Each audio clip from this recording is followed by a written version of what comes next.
Maybe I am, and I hope it's working. In your dreams, witch. You'll never get Alan, so stop acting so desperate. I swear, if my stupid sister wasn't in love with you, I'd have your butt kicked out this second. Bella, I'm just tired of you acting like a big baby. Just get out before I punch your stupid face. I'm watching you, Sally. Don't cross me. Bella walked out, and Sally slammed the door hard behind her. But as Bella walked away, she looked down at Sally's wallet that she'd sneaked out as she left the room. Time to find out more about this stupid witch. As she went through her stuff, she came across the letter. Her eyes flew wide open in shock.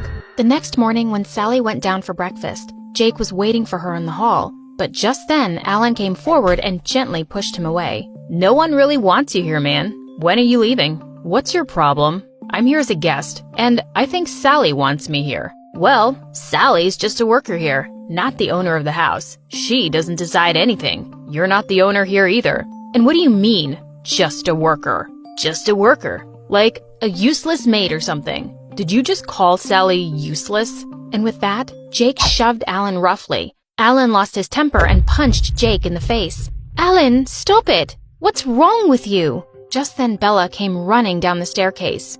Stop fighting over this stupid bimbo. Look what I have here. It's a letter saying Sally was pregnant and had a miscarriage. God, you disgust me, Sally. Sally stared at Bella in complete shock. How did she have the letter? And was Bella so dumb that she thought Charles was Sally's ex and not her dad? What? When? How? Aren't you too young for that? Sally had no choice but to pretend it was true. She leapt forward and snatched the letter from Bella. Well, it happened. And it's no one's business but mine. I always told you she was rotten, babe. Just shameless. Alan stared at Sally in shock, then turned around and left, with Bella running after him. I can't believe she stole your letter, but it's good she didn't figure out the truth. And how dare that Alan call you useless? At least we're rid of him. He won't bother us anymore.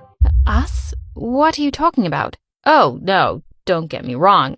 I just thought maybe we... There is no we or us. I just want everyone to leave me alone. And with that, Sally ran up to her room while Jake blinked away his tears furiously. Be a man, Jake. There's no such thing as love at first sight. She doesn't love you, and that's that. Meanwhile, Sally was furiously pacing in her room, thinking she would just tell everyone the truth tonight. She couldn't deal with all this anymore. Alan was sulking on the bench outside while Bella was going on and on about Sally. Suddenly, he turned to Bella and said, Let's have our engagement party tonight. What are we waiting for?